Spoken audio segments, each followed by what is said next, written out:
नमो जगन्नाथाय स्वामी पादाय नमो नमः। सुभद्रा सहिताय च बलभद्राय नमो नमः।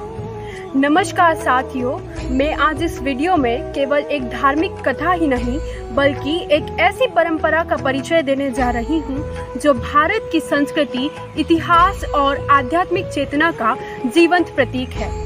जिस उत्सव में भगवान की पूजा ही नहीं बल्कि ईश्वर और मानव के बीच की दूरी को मिटाने वाली यात्रा है।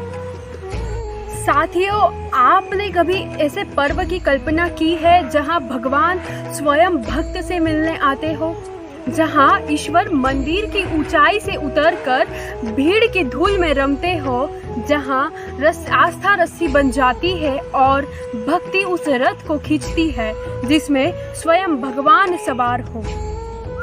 जी हाँ साथियों, आज हम बात करेंगे भगवान जगन्नाथ जी के रथ यात्रा के बारे में।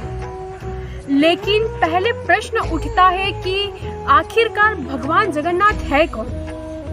भगवान जगन्नाथ विष्णु जी के 8वें अवतार श्री कृष्ण के रहस्यमय रूप है।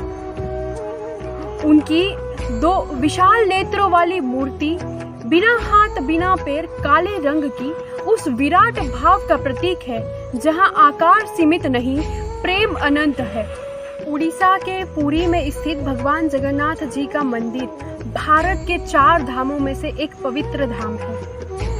ऐसा माना जाता है कि इसका पहला प्रमाण महाभारत के वन पर्व में मिलता है। इसे 12वीं शताब्दी में गंग वंश के राजा अंतरवर्मन चोडगंग देव द्वारा बनवाया गया था। लेकिन मूर्ति का इतिहास और भी पुराना है। कहा जाता है कि ब्रह्मा जी की स्वयं की इच्छा थी कि वो इस मूर्ति को नीलमाधव रूप में देखें, और माना जाता है कि राजा इंद्रद्युम्न को स्वप्न आया था जिसमें भगवान विष्णु ने उन्हें दर्शन दिए थे और कहा था कि नीलांचल पर्वत पर एक गुफा में मेरी मूर्ति है। और इस रहस्य का जब राजा को पता चला तो उन्होंने एक भव्य मंदिर बनवाया और बाद में चलकर वह पुरी कहलाया।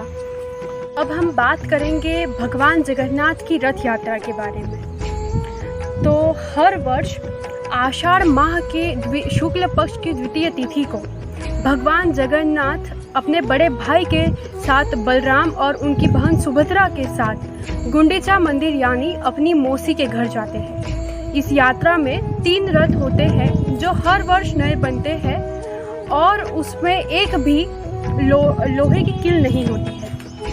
भगवान जगन्नाथ जी का रथ जिसका नाम नंदी घोष है और उसमें 16 चक्के होते हैं।